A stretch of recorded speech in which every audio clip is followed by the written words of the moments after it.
Welcome, everyone. Thank you so much for joining us. Today, we're having a conversation about a journey that touches every family.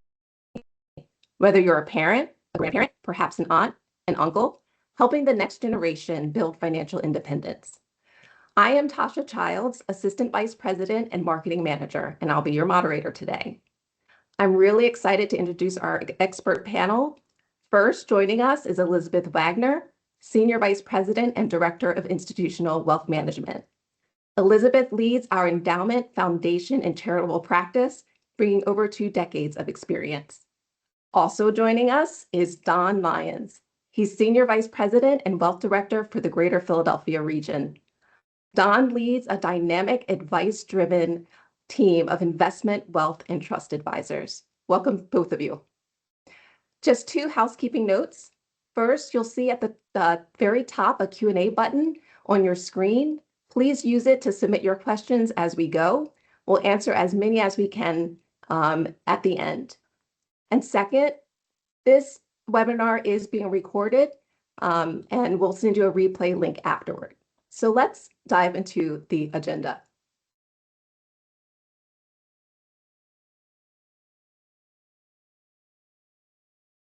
Today's discussion is structured to take you from understanding how to talk about money all the way through to actionable next steps and resources.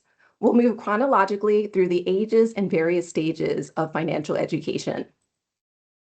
So before we get into the how, let's talk about the why. Elizabeth, why are conversations about money more critical now than ever? Thanks, Tasha. So it's a new day. So many parents and grandparents are finding that the way they themselves learned about money isn't working with the young people in their lives. And they're having much more sophisticated, rich, complex, and even confusing conversations with the younger generations in their families. I don't know about any of you, but one of the things my grandfather told me we never talk about in public was money, right? We don't talk about religion or politics or money. And it's interesting as we look at these younger generations active in the world today, they're talking about all of those. And so I see them growing up in a world that's so much more complex. And they're being marketed to by financial services firms at such young ages. So I think one of the things that we have to understand is that kids are getting messages from a very early age about the complexity of the financial world around them and all the tools that are going to be available to them. And they're starting to use those tools. And so we as parents and grandparents have to have some answers that make sense to them in the middle of all of that. I know Don has talked in the past about how kids really relate to institutions very differently. Don, could you tell us about that a little bit? Yes, thank you. How children interact with institutions. So I recall a situation where I was giving a discussion to a group of students on my career in wealth management.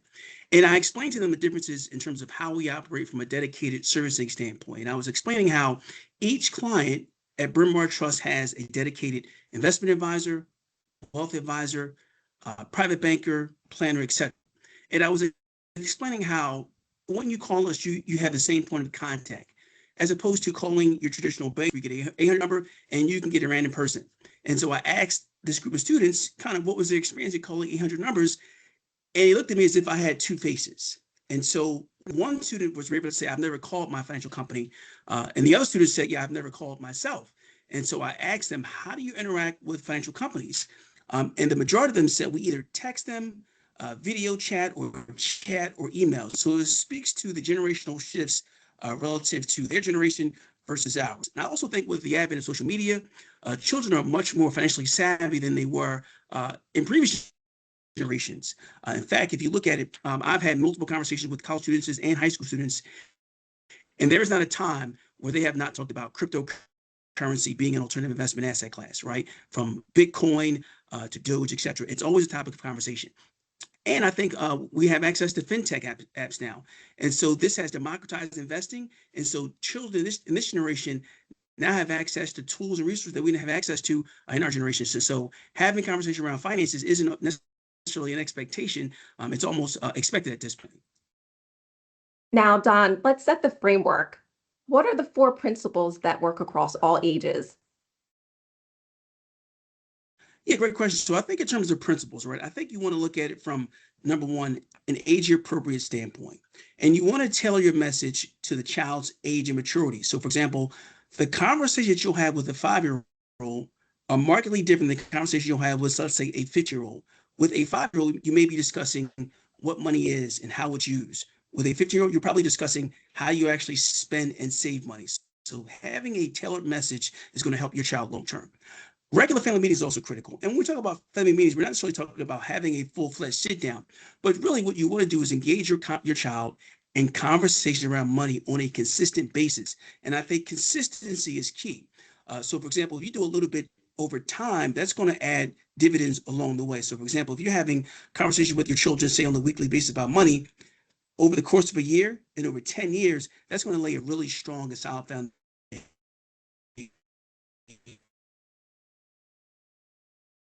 Example and teachable moments. So, for example, I had my son ask me years ago, he said, actually, my house, not yours. But I explained to him, here's what I paid for it, and here's how much it's worth. And I explained the concept of equity, right? He then asked, okay, well, how'd you pay for it? And I explained, well, most people don't necessarily have the price of a house in cash. So what's a mortgage? It's a way to pay for a house over your lifetime. Each month you have to make a payment. That's pretty much what a mortgage is. And so that's the conversation is. Also, you want to encourage questions and create a really safe space for children. It'll get to a point where your child may ask you some really personal questions, right? How much do you make? How much do you have saved up, right? And whether or not you want to answer those questions in fine detail, it depends on the child's maturity. But those are kind of the pillars that I think we should use when we have conversations with our children around finances. All right, thank you. So it sounds like even before kids can count, they're really absorbing messages about money. Elizabeth, how do we set foundations early? Tasha, I love this question because early is the key. So the data tells us that most of how we feel about money, and money is so emotional for all of us, even when we think we're logical and rational about it, most of how we feel about money, which is going to drive our behavior for the rest of our lives, is set in the money messages that we learn in the very early years, these 0 to 5 years. And so what does that mean for parents and grandparents? It means that they're not too little to understand basic concepts and that they're listening to how you talk about money. They're listening to what we do with money. They're watching us as we use our money. They're listening to conversations that we might not think they understand, and they're absorbing all of it. The modeling turns out to be more important than your active teaching. So, what you do with your money in front of them is the thing they learn from the most. I work with a grandparent who talks a lot about teaching the concept of delayed gratification. And so she talks about saving, she talks about waiting. And one of the things that she talks about all the time with her grandkids is the idea of waiting for something that you want. So she'll say to them, and this is a person of pretty substantial means, but the grandkids don't yet understand that, right? So she'll say to them, this is something that I want. I'm very excited about it. Here's how it's going to fit into my life, and I'm going to save up for it. And she's teaching them that concept of saving for things that are important, making sure to purchase things you actually need and want, and she's very focused on that concept of delayed gratification and making intentional choices with your money. And so she models that just by talking about it in front of her grandkids. She's not asking them for input, she's just showing them the choices that she makes in her own life. And I think this behavior is so powerful. I hear over and over again, and I'll use a story of a woman who's an entrepreneur who I work with through a philanthropic lens. And she's very frustrated a lot of the time because she and her spouse have more than enough to be comfortable. And yet her spouse is made uncomfortable when she makes small purchases, $100 here, $200 there. And those purchases in their household economy are not even a rounding error. And yet he learned scarcity at his own dinner table in this 0 to 5 time in his own life. And it's very hard for him to take comfort in the size of their bank account because he has all these feelings that he really learned at this very young age, right? So the money messages that you share with kids in that 0 to 5 time are so important because they lay a foundation. They're little sponges, right? They are. So, as a mom of two boys, I have a 9 and 10-year-old. One's in elementary school, the other one is in middle school. This seems to be where concepts become more concrete. I'll pass it to you, Don or Elizabeth. What happens when kids move from knowing what money is to knowing what money does? I love that question, Tasha, because these kids are in a different world. I remember 10 years ago, we were encouraging parents to help their kids live a sort of cash based life, right? Make sure that the kids are handling money. And the truth is, our kids are in a digital world as far as money goes, and handling currency in their daily lives is not going to change the fact that their financial lives are largely going to be digital going forward. So that's what we have to prepare them for. And that's why we talk less about handling currency and managing currency than we do real budgeting experiences. And so I think this is a place where great conversations can be had. And my kids are in this age range too, Tasha, as you know, that elementary and middle school age Mhm. when they still are little sponges, but they can start to understand bigger concepts. And so this is a place where it's very easy to start with, for example, a small event, right? This is our holiday gift budget for you and your sibling, for example. How are you going to spend it? And practicing that, right? This is our back to school clothes shopping budget. How are you going to spend that? And really involving the kids in small budgeting conversations over time. Here, you're building the skills for them to be able to handle budgeting for their own household someday in the future, but you want them to get used to that sense that money has weight and you have to make choices I love about it. that, And right? I know Don has some thoughts about time value of money and how that plays in. I think on the topic of time value of money, I think it's important to teach children while they're young how money compounds over time, right? But Yeah. I think more specifically about that digital age we're in, it's interesting because growing up, right, there was a thing called penny candy, and I would literally go to the store with a single-dollar bill, walk out with 100 pieces of candy, right? And that was like, to me, that was a really joyous occasion. But think about it from this standpoint, the US Mint just halted production on the penny itself. So after nearly 230 years of existence, or at least being in circulation, the penny is no longer being issued. So that speaks to how much of a digital transformation we've made in our society and the fact that our children will probably experience life without having access to the pennies we once had. Very true. And even with my kid, I have a son who's in middle school and he has a budget of $30 a week for lunch. And so he came home a couple weeks ago and said, "Mom, I didn't have enough money for sushi." And sushi, mind you, let's not even talk about the fact that they're selling sushi to these kids, but he didn't have $9 at the end of the week to have his sushi. So I took the moment. I said, "Let's look at your account and let's see what you're spending." And so he was spending $1 for a bottle of water. He was spending another dollar for some chips. I said, well, if $5 a day is lunch and you're spending $7 or $8 a day, you're not going to have enough money at the end of the week. So what do you think that you could do? He's like, well, could you and dad put more money on my account? I said, well, I think $30 is good for $30 a week is good. And I said, what else do you think? He's like, well, the cafeteria does have a water fountain. I said, huh, well, there you go. And I'm just buying Doritos and I can just take those from home. And I said, there you go.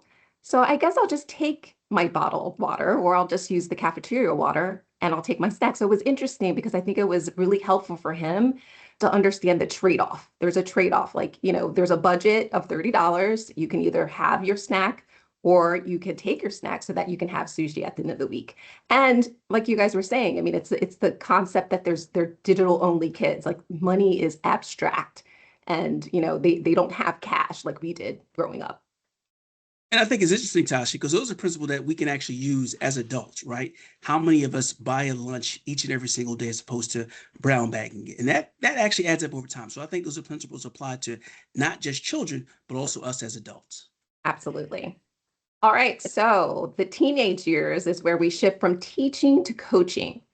Don, what can we be doing to instill financial confidence with these kids during this time? Yeah, so this is the point where you probably have gone from teaching your child to now implementing what you've taught. And this is going to come through real world experiences, right? This is the age where they're more than likely going to open up their first checking account, their first savings account, right? And you want to make sure they understand the nuances of each, right? Your checking account is used for everyday purchases, where the savings account is going to be used for more long-term savings, right? But also, this is where you kind of let them make their own mistakes. So in my case here, I have a 20-year-old who's in college. And I'll never forget this. He actually withdrew $20 from his checking account. Not a big deal. The only caveat is he paid a $5 service fee. Now, it doesn't seem like a lot, but I had to explain to him, listen, if you withdraw $20 and you're paying a $5 service fee, that's a 25% service charge, right? If you pay 25% of anything over the long term, that's going to eat away how much you're actually able to spend and save. So again, that's a real world experience I want him to have. So hopefully he understands that message and it resonates with him long term. Also, this is the point where your child probably is going to start earning part-time income, whether they're working a summer job, an after-school job, or something along those lines. This is where part-time income comes into play. This is where they're going to really start learning how to budget and save through real-world experiences, right? So if a child is earning, let's say, $100 a week, how much of that's going to go towards savings, and how much are they going to spend over the long term?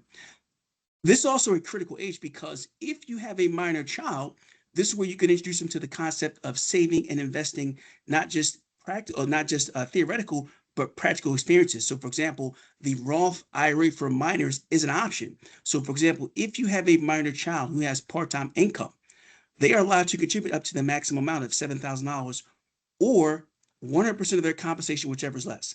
So, for example, if you have, let's say, your daughter is named, her name is Tammy, for example. She has a part-time job over the summer. She makes $1,000 over the summertime.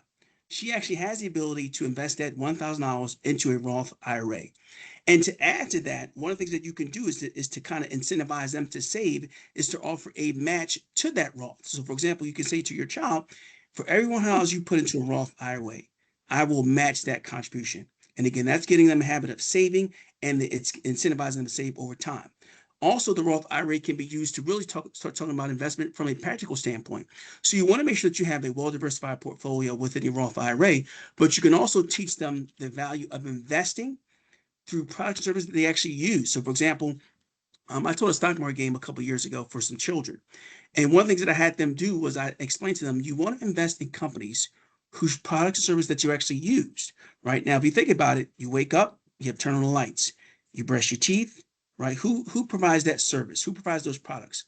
And so what I found was that throughout the stock market game, they were buying shares of Apple, Amazon, Netflix, Disney, Verizon, et cetera. So they were looking at the world through the lens of investing, but also from a consumption standpoint. And so this is really how you can use the Roth IRA to really hone in on helping them learn how to invest through real world applications.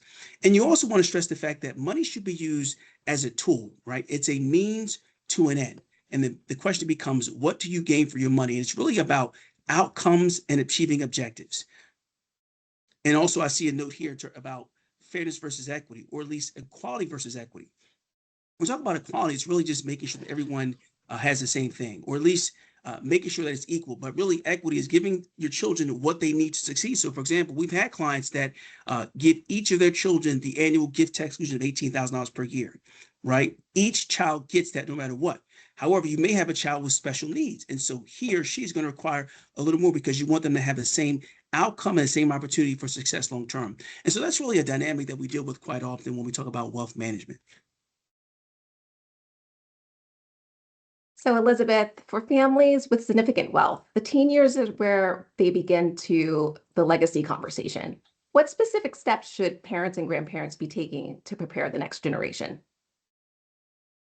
Tasha, this is a deep and long project for most parents and grandparents, and hopefully it started early. Right? And it really begins in the root of values. Talking about values, what does our family believe in? A lot of times you're talking about the values that shaped the family wealth. How did we get this way? And you're talking about the values that shaped the family culture. Why do we spend time together? What is special about or unique about our family? What do we care about? Sometimes we're talking about heritage or even faith, right? So every family's values conversation is going to be different. And the challenge with values and legacy conversations is you can't start them once the kids are grown ups, right? They've been watching you their whole lives. And so we have to be certain that we're modeling those values in front of those children and grandchildren all the time. One interesting opportunity that I think we all have is the opportunity to let kids try things and fail early, fail while Mm. they're still on our turf. Right. And so begin to involve them in decision making just in the way that Don described as early as seems reasonable. Let them make choices. I think one of the challenges we have as parents and grandparents is sometimes we want to guide them. And we think if I could just add my expertise, the kid will make a better financial decision for themselves that will pay off in 20 or 30 or 40 years. And the challenge is that most kids can't think that far ahead. All the research on brain development tells us that until their brains are fully formed, which doesn't happen till the early 20s, there are some judgment and decision making pieces that are just not there. And so the way we help them most is by giving them a little bit of free rein, just as much as is appropriate, to make their own mistakes. So we don't let them make mistakes with big amounts, but we might let them make their own choices, as Don pointed out, when they're choosing investment options or even particular stocks. We want to also talk about our family's values in terms of legacy and what our family is known for. And so, Mm. especially where there's a giving vehicle in the family, like a donor advised fund or a private foundation, we want to involve kids in that pretty early. Let them suggest grantees, give them an opportunity to research that grantee or work with the family's philanthropic advisor to learn more, and give them an opportunity to present that in a more formal family meeting kind of environment so that they can convince others that this is the place that fits the family's legacy. A lot of this really is about reframing. We're framing everything around values, right? The leader here is not the money, it's the values. The money follows the values. And we want to reframe topics like tax and estate planning as not a burden, but an opportunity to empower ourselves to learn and make good decisions. I think the big question that comes along in this process is how much information are we giving the kids? When do they get real dollar figures?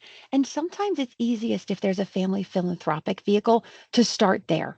It's easier for them to know how much is in the donor advised fund or the family foundation and what impact giving might have on that total.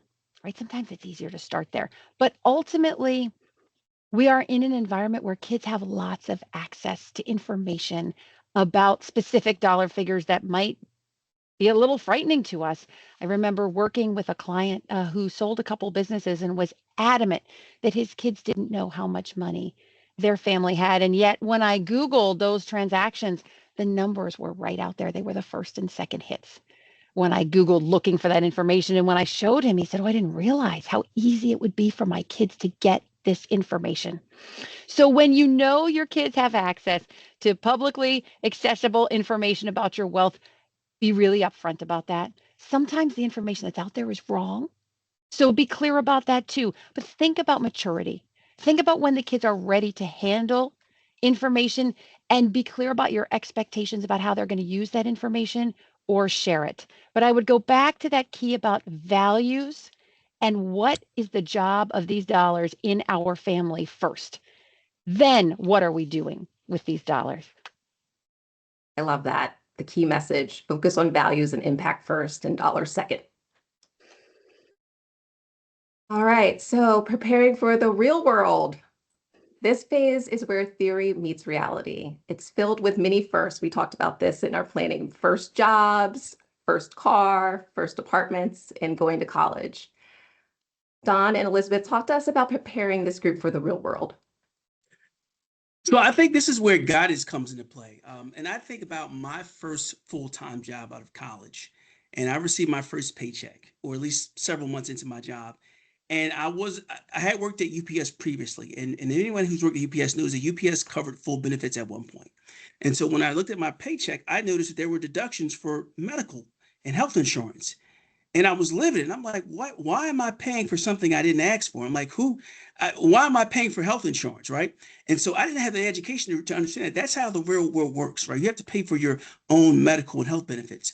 And this is where we kind of can help our children in terms of really guiding them along the way, helping them get a sense of what benefits are appropriate for them, but also looking at it from the standpoint of here's where you start to really build wealth from a long-term standpoint. Look, the 401k as an example. Most employers will offer the employer match. And so what you want to do with your child is explain to them, you want to at least do your employer's match at the very minimum, because anything less than that, you're just giving away free money. So if your employer does a 4% match, you do 4%. And what I also encourage parents to do is to encourage their children to enroll in automatic annual increases of at least 1% per year. So for example, if you started out doing 4%, the following year you increase that to 5%.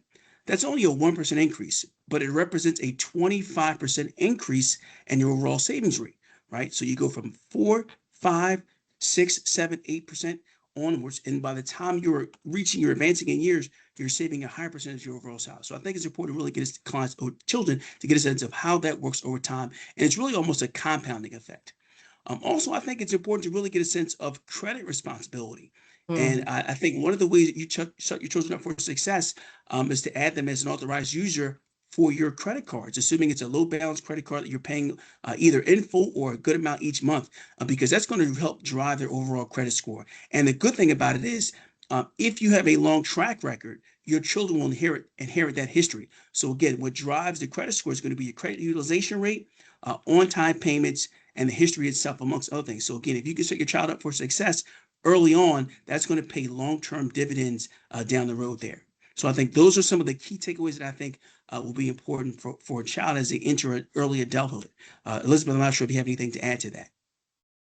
I think those are such important tips. I'd especially focus on the credit piece. One thing that we see so often with the families that we work with is that they don't focus on building credit history. And so when the child graduates from college, maybe mom and dad paid for college completely.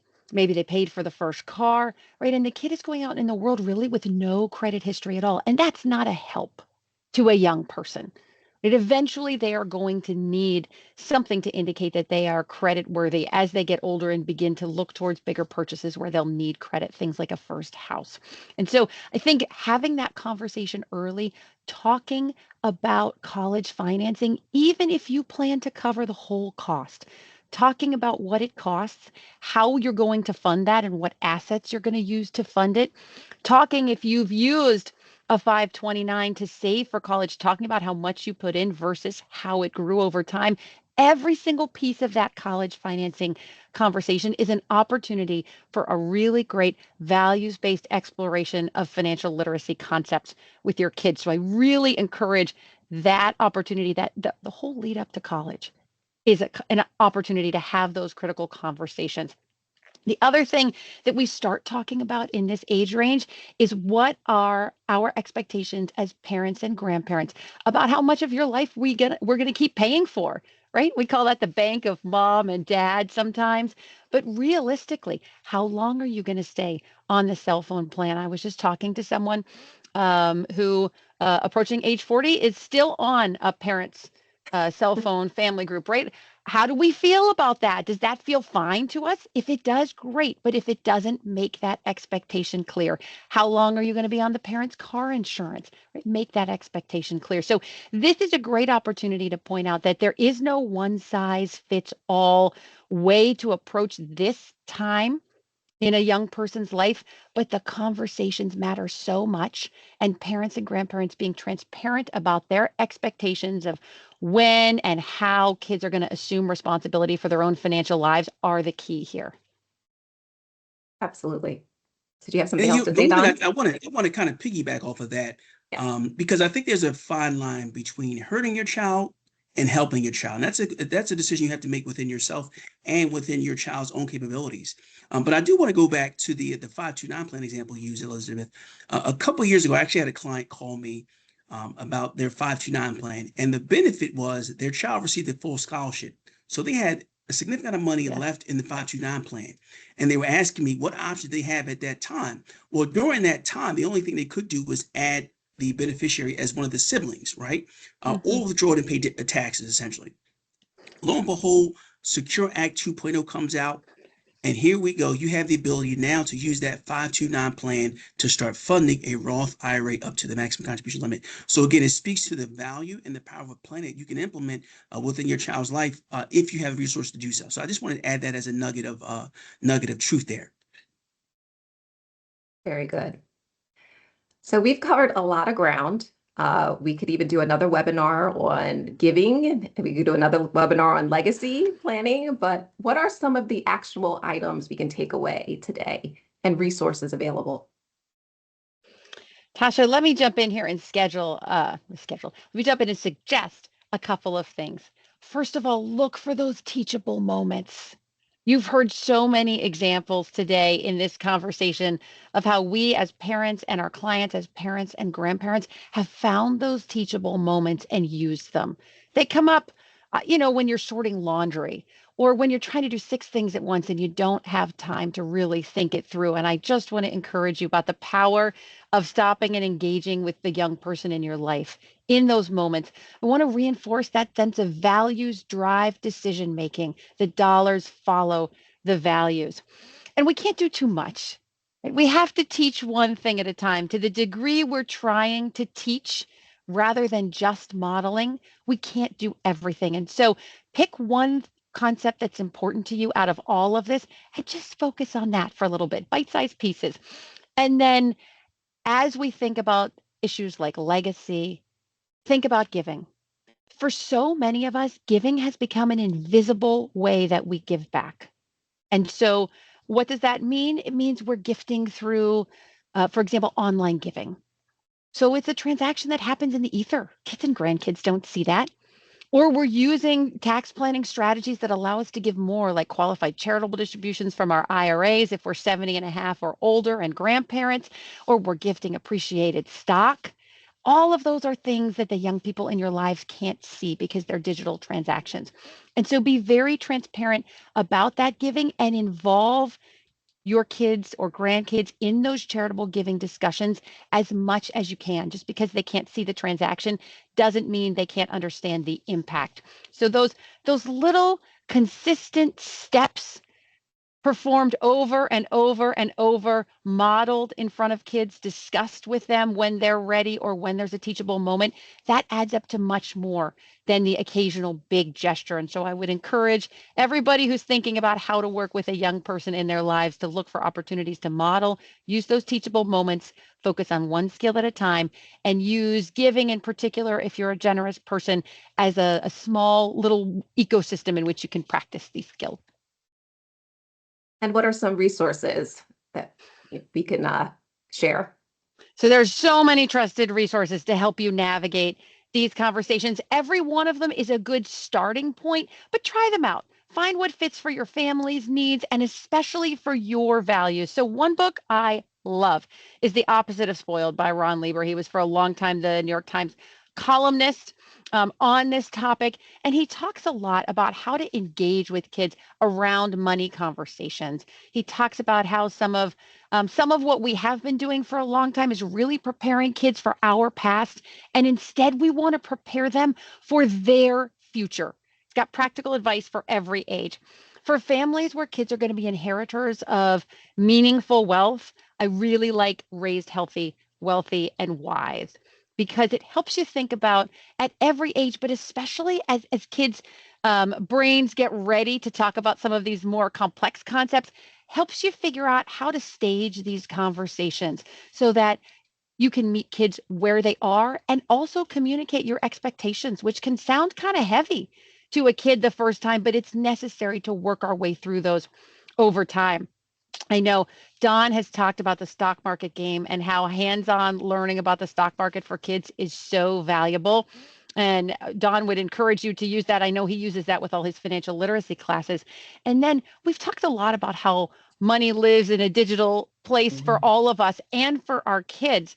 One of the apps that we see lots of people using these days is the Greenlight app, which just gives kids a digital way to manage their money and gives parents a lot of controls and choices in terms of how much room the kids have to maneuver. So I like all of those resources. If you all have resources that you're using with the young people in your lives, would you pop them in the chat for us so we can share them with everyone, please?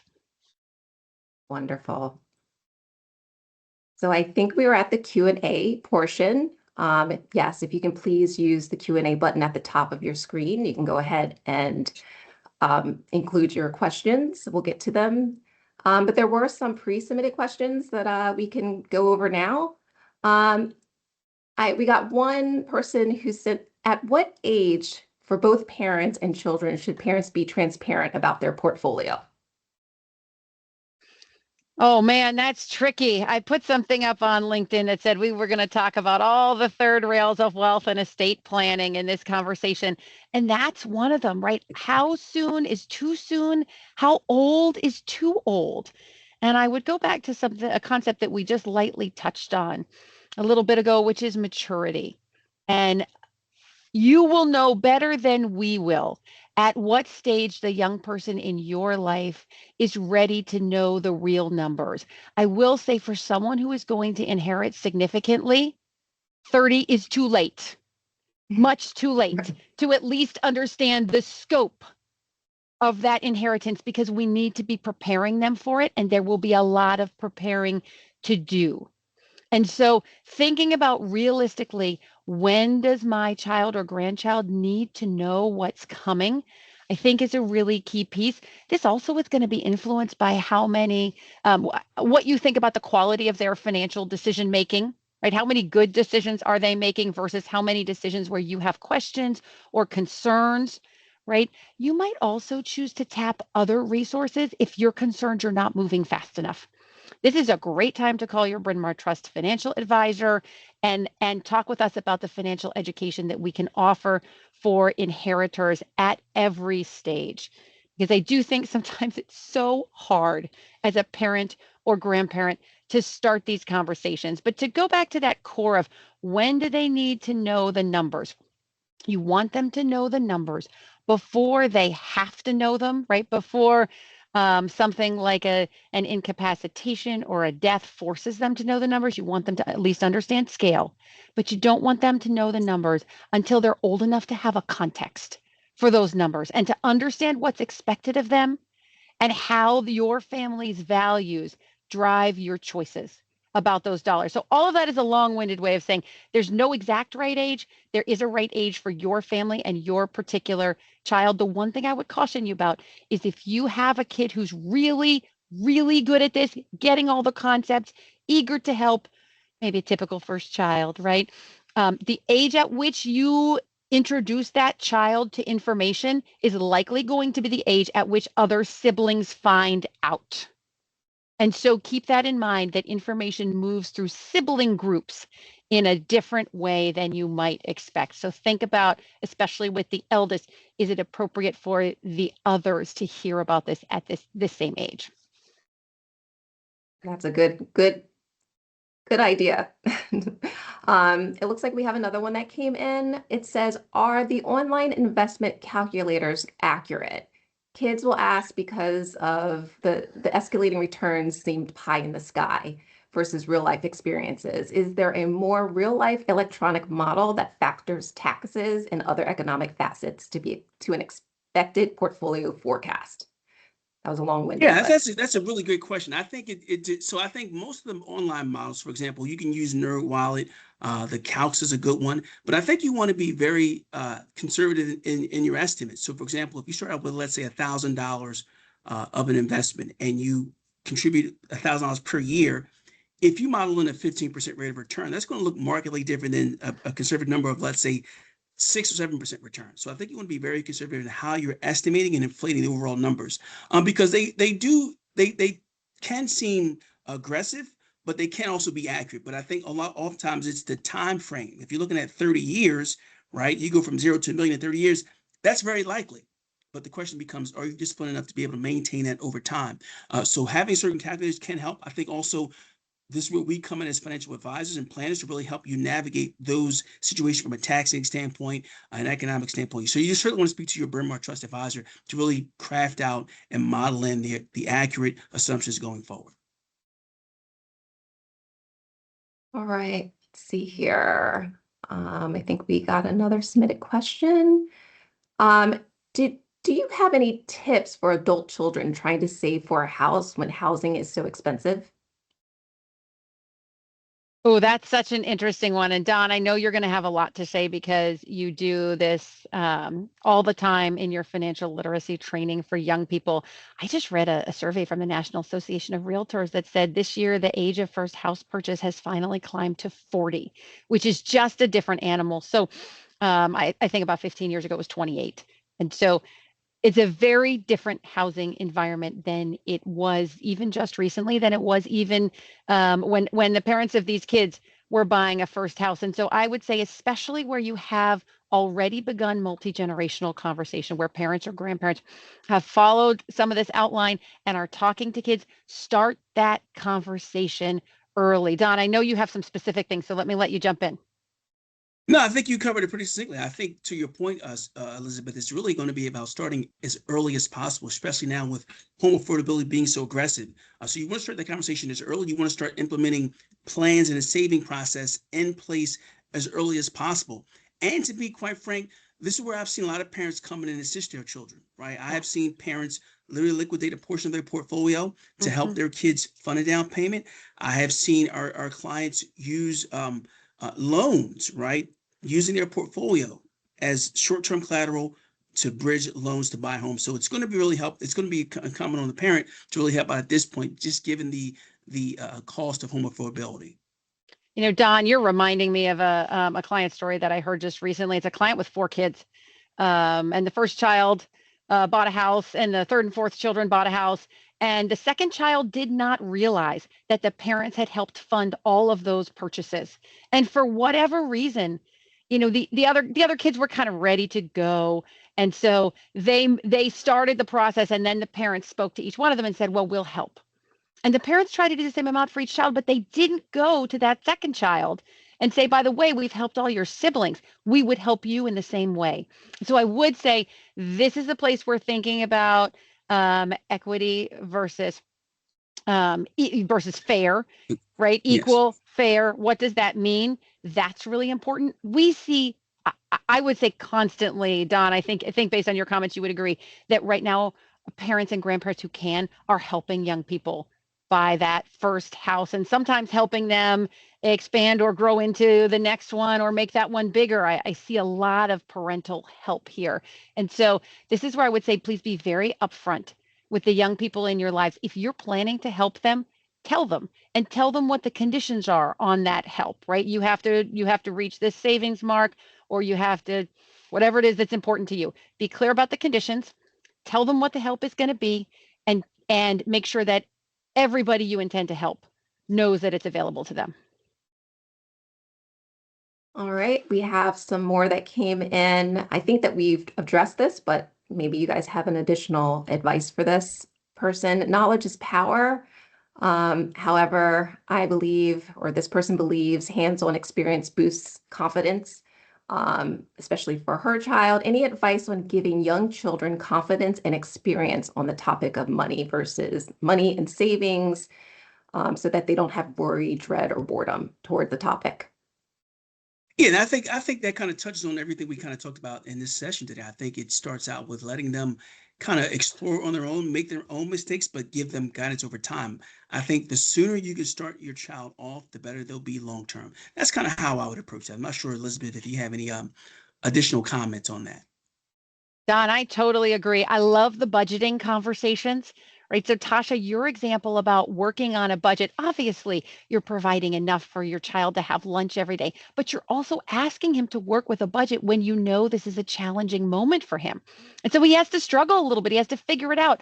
Those hands on practice sessions are worth their weight in gold. The other thing I would throw out there is we talked briefly about Greenlight. There are a whole bunch of digital money management apps that kids can use. Obviously, this is there's a sort of a relationship here to at what age does the child have a phone, right? All kinds of stuff that you might want to talk through as a family. But when your kid has pretty good access to screens, it is worth working through. Pick your app. We happen to use Greenlight a lot around here, but you could pick anything, and really work with a kid in that space, right? Every child is going to develop these skills differently. at a different pace. And a lot of it is going to be based on those money messages they heard when they were very young.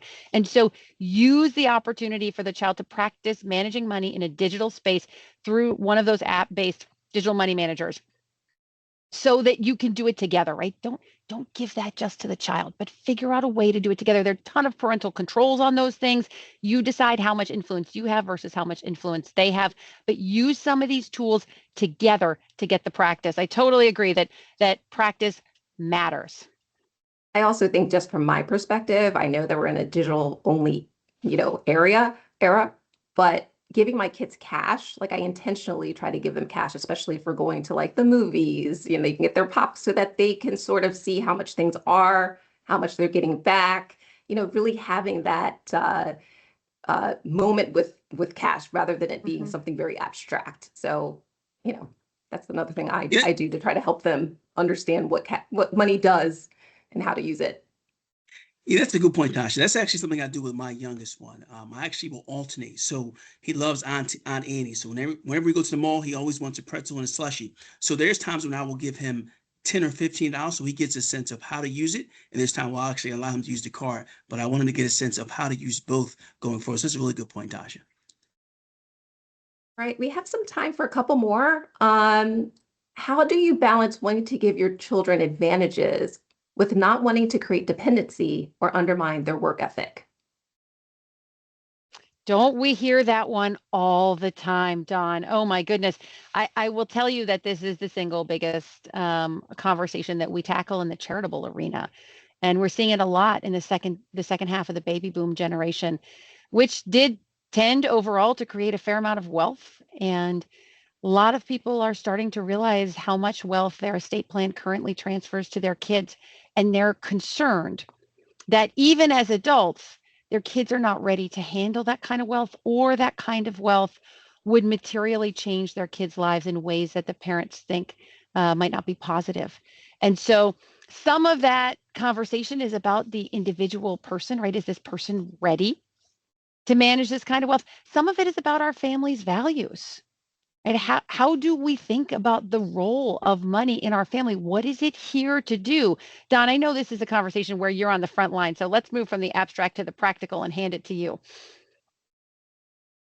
No, I think you covered it pretty succinctly. I think it's really a matter of what is your child's individual behavior, right? Yeah. And are they showing enough in the way of fortitude that you're comfortable in them managing their own money, right? So, for example, if you have a child where he or she is showing a lot of proactivity in terms of going after things, that's a child you want to reward.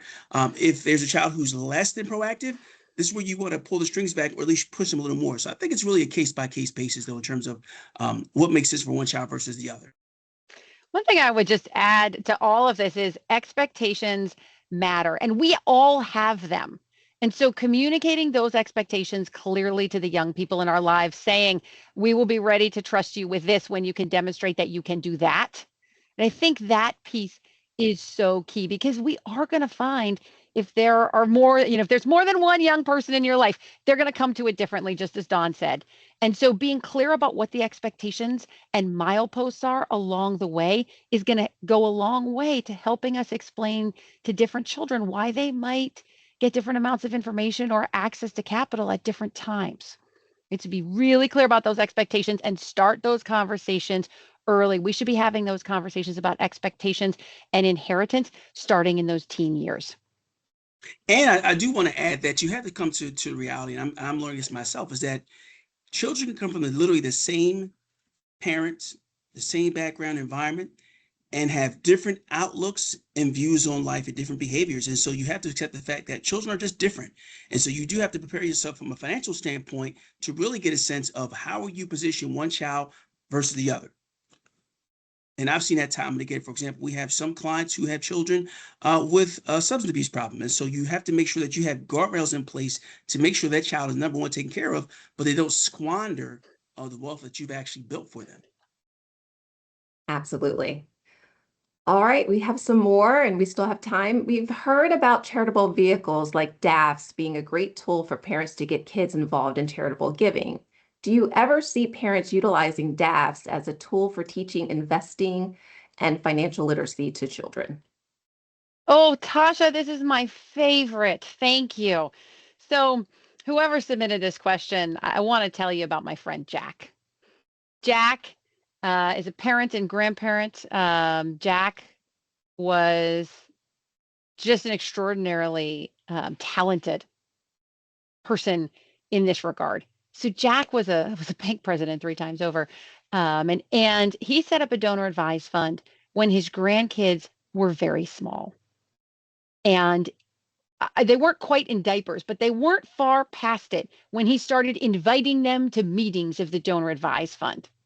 And in the beginning, it would be little stuff, right? They'd all go outside to a nature preserve and they'd work to clear a trail together, right? They would go to an animal shelter. And after they had a lecture outside about how we are not going to adopt a puppy today, they would volunteer for an hour together. So he just made giving back and his values really central in that conversation. And as the kids got older, he started to show them how he built the donor advised fund. He would walk them through, I have this position in my portfolio. So they were pretty young. He wasn't showing them the whole portfolio, but he'd say, I've got this position. It's grown a lot. Here's what would happen if I liquidated it and had to pay the capital gains taxes myself and then made a gift to charity versus here's what happens when I donate that same highly appreciated security to my donor advised fund. Here's how much flows into my donor advised fund from that. And here's how many grants we can make. So he was very hands-on in teaching so many of those skills. That meant that the kids learned all kinds of things. They learned time value of money. They learned investment basics. They learned what's the difference between a mutual fund, an ETF, and a stock. They learned what stocks in your portfolio do in versus fixed income because he had the portfolio of the DAF invested. And so they would look at investment statements every quarter together and talk about them. And he was not afraid to challenge kids with really big concepts. And so he would have a 6 or 7-year-old sitting there talking to him about the stock market. Obviously, that conversation didn't go very deep and it didn't go very long, but he started them early. He worked with the attention span of each kid in a very age appropriate way. And he used the donor advised fund to illustrate all of these concepts. Of course, he was very generous and he did a lot of giving activities too. He let the kids pick their own charities. When 2 kids picked the same charity they wanted to give together, he would match it. He was really trying to teach the grandkids, the cousins, to work together. So I have to say, Jack's been one of my favorite people to work with over time because of this, because he took this really didactic approach. Every little piece of the donor advised fund was a teachable moment for him. Now, did the grandparents roll, or the grandchildren rather, roll their eyes a little bit? Yes, of course they did. Did they go, oh, grandpa is teaching again? Yes, but he kept it short so that they could pay attention even while they were rolling their eyes. He was really careful to limit his teaching sessions. And I think that was a big learning for me. You can give them a little information, but don't give them a lot. And now that those grandchildren are adults, they credit him and not their parents with teaching those financial literacy basics that we've been talking about. And he did it exclusively through the DAF. So lots to unpack there, but be like Jack. That's it goes into another question that somebody submitted. What role should grandparents play in financial education, especially when generational views on money differ dramatically? Huh. I Go think ahead, Don. I think grandparents can play a critical role in financial education. Yes, they come from a different generation, but they have so much knowledge and wisdom to pass down, and quite frankly, they're probably more generous to the grandchildren than the parents are. And so I think they can play a critical role in terms of education. You know, one thing I always hear from my peers, and maybe I'm unique, is that the grandparents are determined to spoil the grandkids. And I do think there's a balance there. Right. One of the things that I see clients doing a lot is when they're in their 30s, 40s, have young kids, I see them encouraging the grandparents to limit the present giving and to focus on helping to fund the grandkids' 529 plans. Of course, the grandparents don't think that's very fun, but I say that on purpose to say, have these conversations. If you're a grandparent who wants to talk about these topics and be part of the financial education going on in your grandkids' lives, talk to your kids and their spouses and get on the same page about what we're teaching. I do think this can be a real source of friction within a family, but done well, right? Done, kind of like Jack did it. It can also be a huge opportunity for grandkids to learn from someone they admire, respect, and love who is not a parent. And I think that's so powerful too. So please have those family conversations where you say, this is what I would like to show them. This is how I would like to do it. Is this in concert with your values, with the adult parents before you go right to the grandkids? But do that modeling, those money messages. You can do that when anytime, right? When nobody's watching without having to ask permission, I think. And so just thinking about what you're modeling, what are the grandkids seeing? That's something all grandparents can do. All right. We are almost at time. I want to thank Elizabeth and Don for leading us through this important discussion. Their contact information to reach them is displayed on the slide. I would encourage you to even go to our website at bmt.com or go to their LinkedIn pages for more information. I want to thank you all for investing this time in your family's financial future. Financial independence is about the skills and values you pass down to the next generation. And as a reminder, this webinar is being recorded and you'll receive a replay link shortly. We'll also include a quick 1-minute survey in that email. Your feedback helps us improve programming, so we'd really appreciate you taking the moment to complete it. And then lastly, save the date. Our next webinar will be on Wednesday, December 17th from noon till 1. We'll be discussing the 2025 year-end financial checklist. Look out for the invitation soon to register. So again, I want to thank you all for joining us and have a wonderful day.